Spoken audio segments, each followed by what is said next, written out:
Pape Diouf, c'est bien plus qu'un jeu. Chapitre 7. Sur le terrain.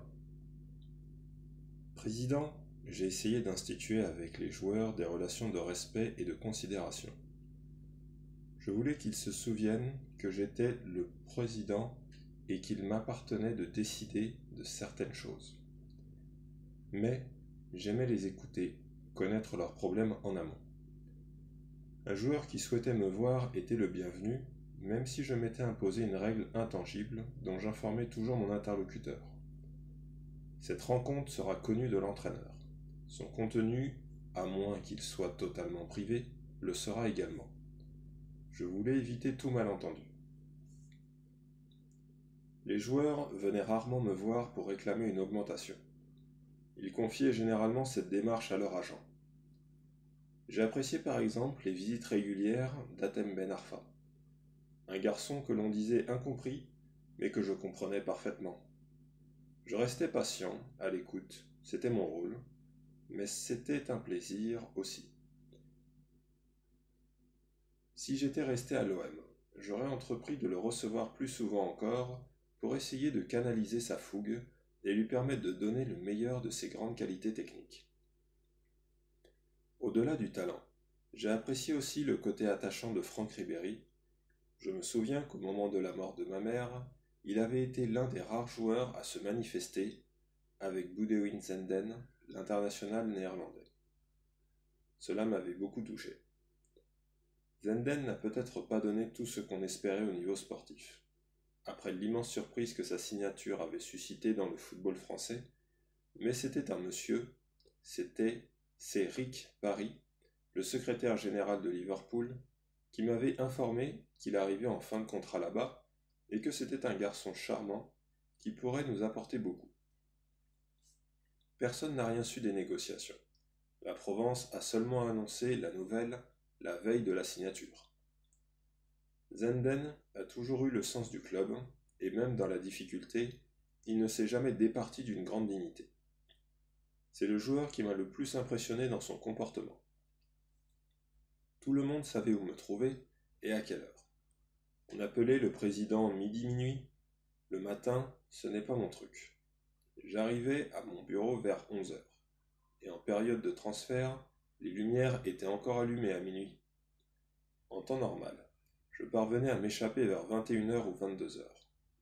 J'étais quasiment à la commanderie tous les jours, avec une prédilection pour le calme du dimanche qui me permettait de régler tranquillement de nombreux dossiers en instance. Dans la vie d'un président de club, le jour de match est un moment particulier. Je partais avec l'équipe la veille quand l'endroit du match était difficilement accessible de Marseille. L'après-midi était le moment le plus pénible, avec les heures qui n'avancent pas, l'incertitude du résultat à venir, mais la certitude de toutes ses conséquences. C'est une fausse oisiveté. Chez moi, un jour de match, je n'arrivais pas à lire et à regarder la télé sans la voir. Quand on me demande aujourd'hui ce qui me manque de mes années de présidence, étonnamment, ce n'est pas le sentiment du pouvoir ou la notoriété. C'est dans le vestiaire, avant le match, au milieu des joueurs, à tourner en rond, à poser une question au kiné, André Soultanian, ou Museau, le plus ancien du vestiaire. Alors Museau, comment tu sens les choses? Ça va aller, président, ça va aller. Quand je l'interrogeais sur un joueur, il ne disait rien de précis, mais l'expression de son visage disait tout. S'il faisait une grimace imperceptible, je pouvais m'inquiéter. De toute façon, un président de club s'inquiète toujours. Ma mémoire est sélective. Je n'ai pas beaucoup de souvenirs précis des matchs disputés durant mes 5 années de présidence. Le constat me surprend un peu, mais ne me laisse pas sans explication. J'ai toujours beaucoup aimé le football, mais la présidence vampirise tout le reste. Vous êtes pris par une succession de phénomènes qui vous éloignent du jeu, mais qui constituent la vie même du club au jour le jour. J'ai oublié la plupart des matchs, mais aucune des tempêtes, ni des grands bonheurs. Quelques matchs néanmoins sont restés dans ma mémoire. celui de Liverpool, en octobre 2007, pour la première de Gareth, et le fameux but de Valbuena par exemple. Ou encore la première de notre nouvel entraîneur Philippe Troussier à Caen, en décembre 2004. Nous étions dans une passe difficile et nous avions gagné après que notre nouvel entraîneur a pris la décision radicale et courageuse, mettant sur la touche des joueurs comme Lizarazu ou Pedretti. J'évoque Troussier par ailleurs, mais je le répète, autant le technicien a laissé un bilan contrasté, autant l'homme a laissé une trace attachante. Il m'est difficile d'oublier, pour d'autres raisons, nos 2 finales de Coupe de France perdues, en 2006 face au PSG, puis en 2007 devant Sochaux. Concernant la première finale contre le PSG, je pense avoir, avec le recul, que nous avons perdu face à un adversaire qui voulait cette coupe plus que nous. Nous étions donnés favoris, et je crois qu'une de nos erreurs aura été de déclarer dans la presse que nous assumions ce rôle. Je me souviens encore de certaines déclarations de Franck Ribéry qui allaient dans ce sens, alors que nous aurions dû faire profil bas et ne pas donner à Paris la possibilité d'être commodément réfugié dans un rôle d'outsider. Mais la finale perdue face à Sochaux m'a laissé des regrets infiniment plus lourds encore. Nous étions là aussi installés dans la position du favori. Ce dont il était difficile de nous défendre, nous avions justifié cette position pendant le match, et même pendant la prolongation en menant 2-1. Les dés semblaient jetés. Mais nous avons manqué de lucidité. Je pense qu'une part de cette défaite est imputable à José Anigo, qui n'était plus sur le banc à cet instant de la prolongation. Comme à son habitude, quand les dernières minutes sont tendues et incertaines, il avait regagné le vestiaire avant la fin du match. Je persiste à penser que s'il avait été sur le banc, il aurait suggéré à notre nouvel entraîneur, Albert Raymond, de faire entrer un joueur à vocation défensive pour assurer le résultat. Je l'écris aujourd'hui, mais je lui ai dit à l'époque. José, si tu t'étais trouvé à la place où tu aurais dû être, sur le banc, on aurait gagné ce match. Il fallait faire rentrer un joueur capable de nous aider à conserver le résultat, et je me souviens, je n'étais pas le seul à le pressentir, depuis sa loge du Stade de France, ce soir-là, Robert Louis Dreyfus m'a envoyé 5 ou 6 messages sur mon téléphone, alors que j'étais dans la tribune officielle. Il m'écrivait « Il faut faire rentrer un tel ». Je ne sais pas si l'idée venait de lui ou de l'un de ses voisins. Mais il avait raison. Cette finale perdue m'a laissé un goût de cendre dans la bouche. Je l'ai vécu comme un véritable échec personnel. Même si c'était un échec pour tout le monde. Robert Louis Dreyfus est descendu dans le vestiaire du Stade de France après la défaite. Il était hors de lui. Je ne l'avais jamais vu dans cet état. Et il s'est écrié en regardant les joueurs. « Petit bourgeois de merde !» Et il est sorti. Il était déçu et blessé. Il était venu au stade avec ses 2 enfants, avait entrevu la victoire pendant la majeure partie de la soirée, et on avait été rejoint à la 116e minute, au moment où il imaginait que la Coupe de France allait passer la nuit dans ses bras. Il aurait été son premier trophée. Cette finale 2007 reste la plus forte déception de ma présidence. Ensuite, loin derrière, vient l'élimination contre Carquefou en Coupe de France 2008, en 8e de finale, à Nantes. Perdre contre Carquefou, une équipe de CFA2, c'est-à-dire l'équivalent de la 5e division, c'était une honte. Mais, comme le suggère l'expression en football, un moment de honte est vite passé, alors que les regrets s'estompent lentement. J'ai connu de nombreux bonheurs aussi. Je me souviens qu'en 2005-2006, alors que nous étions derniers après 5 journées, nous finirons 5e à la fin de saison, nous avons entamé notre belle remontée grâce aux bons résultats obtenus en Coupe Intertoto, nous qualifiant pour la Coupe UEFA en éliminant la Lazio, puis la Corogne, dans un match resté mémorable. Beaucoup de gens se sont moqués de nous, nous reprochant d'avoir dansé et fêté aussi intensément cette victoire au cœur de l'été. Je me souviens de ma réponse. Est-ce qu'on peut parler de hiérarchie dans le bonheur? Un pauvre n'aurait-il pas le droit d'être heureux? Je garde un grand souvenir du jour où, au printemps 2007, après une semaine après la déception profonde de notre finale de Coupe de France perdue contre Sochaux, nous sommes allés à Saint-Étienne chercher notre qualification pour la Ligue des Champions. Malgré la finale perdue, ou à cause de la finale perdue, j'avais l'intuition que quelque chose de positif se préparait dans l'équipe.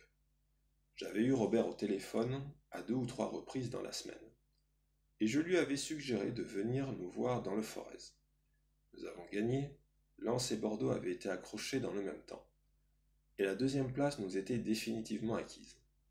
Cela n'a pas effacé toute notre peine du samedi précédent, mais ça l'a sacrément adouci. Et c'était une grande joie, tout simplement.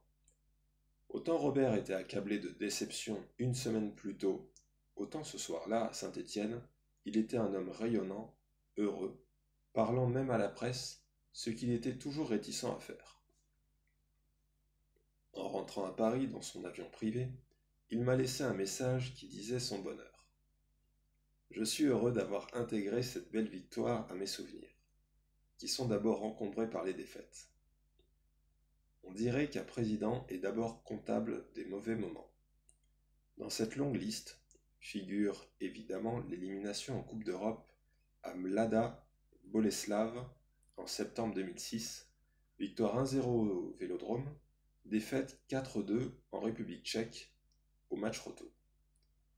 Je me souviens que Julien Fournier et moi-même avions décidé 3 semaines auparavant d'arrêter de fumer.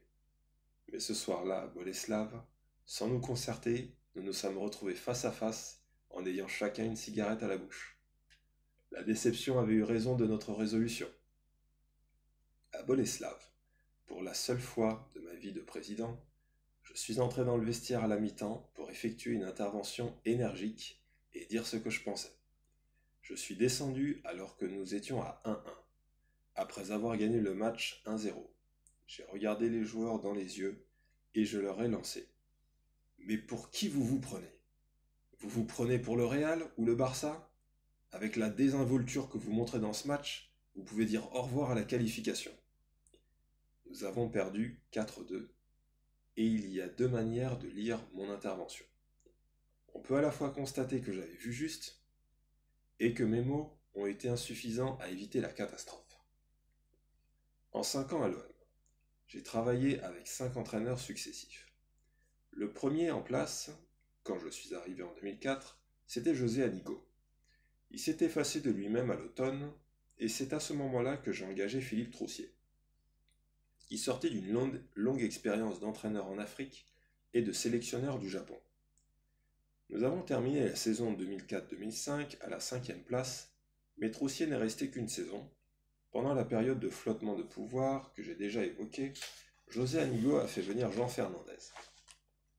Lui aussi, le reste du temps, d'un seul exercice, à la tête de l'équipe qui s'est encore classée à la 5e place.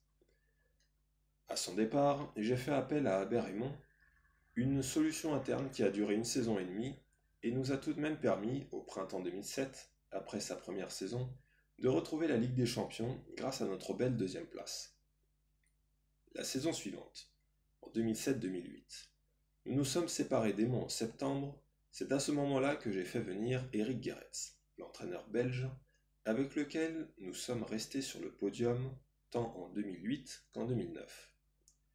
Nous qualifions à chaque fois pour la Ligue des Champions. Dans le football latin, les relations entre un président et son entraîneur sont particulières. Le principe reste celui d'un management partagé, mais sans interférence présidentielle dans le domaine technique, ce qui n'empêche pas le dialogue. À l'OM, j'ai donc promu moi-même Philippe Troussier, Albert Raymond et Eric Gerets. En novembre 2004, après la démission de José Anigo de son poste d'entraîneur, j'ai changé à Philippe Troussier parce qu'il avait fait un excellent travail en Afrique et au Japon, et que je voulais un entraîneur francophone qui comprenne ses joueurs et se fasse comprendre d'eux. Aujourd'hui, en matière de préparation physique, technique, tactique, athlétique, médicale, voire diététique, les méthodes se sont uniformisées. L'entraîneur doit faire la différence dans son approche psychologique, dans sa manière d'aborder et d'exposer les problèmes. Pour toucher la corde sensible, le mot juste est nécessaire. Un discours traduit reste pour moi un management incomplet. Le nom de Philippe Troussier avait réuni des suffrages, dont celui de Robert Louis Dreyfus. Je l'ai appelé et nous nous sommes rencontrés à Paris. Christophe Boucher était encore président, mais il était fragilisé et il a à peine eu le temps de discuter avec lui avant que le vent de la Fronde l'emporte. À son arrivée, Troussier a tout de suite affiché cette dose de folie qui le caractérise. C'est un homme très agréable, remarquable, très gentil et intelligent. Mais dans le feu de l'action, il devient notre homme. 2 jours seulement après son entrée en fonction, nous avons eu un clash, un vrai clash. Il avait décidé au dernier moment d'une mise au vert à laquelle l'un de nos médecins et un kiné ne pouvaient pas se rendre. Il m'a lancé « Qu'ils dégagent tous. Moi j'en veux pas de ces gens-là. » C'était la première fois que l'on s'accrochait, mais pas la dernière. Je pense que Philippe a traversé le club sans avoir tout compris. Il avait une réputation de meneur d'hommes, et j'ai été surpris qu'il ne l'ait pas été. Son passage aurait été un intermède qui nous a amusés après coup, plus qu'autre chose. Il pourra dire qu'il a été entraîneur de l'OM, ce qui n'est pas rien. Il a des qualités, mais il n'est pas fait pour Marseille. Il est tout de même celui qui a mis en place la salle de presse à la commanderie. Avant, les journalistes venaient dans la cafétéria, chacun avec son micro, sa caméra ou son bloc-notes, et il a mis fin à cette ère un peu désorganisée en me disant « C'est fini ça. Désormais, il faut une salle de presse. Moi, j'ai envie de m'asseoir face aux journalistes. Je veux qu'on me laisse le temps de prendre ma douche, de me coiffer. C'est mon image, je ne veux pas qu'elle apparaisse négative. » Il avait raison. Et c'était mieux aussi pour l'image générale du club. À cette époque, on recherchait un arrière-gauche. Il nous avait amené Koji Nakata, qu'il avait côtoyé en sélection du Japon. Au-delà de sa valeur sportive, on avait pris ce joueur dans l'idée assez illusoire qu'on allait avoir le Japon à nos pieds et que l'on bénéficierait de retombées immédiates et considérables en termes de sponsoring. Du passage de Nakata, il reste surtout l'image de son action ratée dans la neige à Saint-Étienne. Il venait de contrôler le ballon, Orange a levé la tête, a fait le geste d'adresser une passe de l'intérieur du pied. Mais il n'avait pas vu que le ballon avait continué de rouler 1 mètre derrière lui et qu'il avait tapé dans un ballon qui n'était plus là depuis un moment. C'était un garçon d'une grande politesse, un remarquable camarade, dont je garde un très bon souvenir. Ce n'était peut-être pas un joueur du standing de l'OM, mais il faut souligner aussi qu'on avait fait avec nos moyens. Nakata émargera toujours au rang nombreux des recrues qui n'auront fait que traverser le club tout en enrichissant sa légende.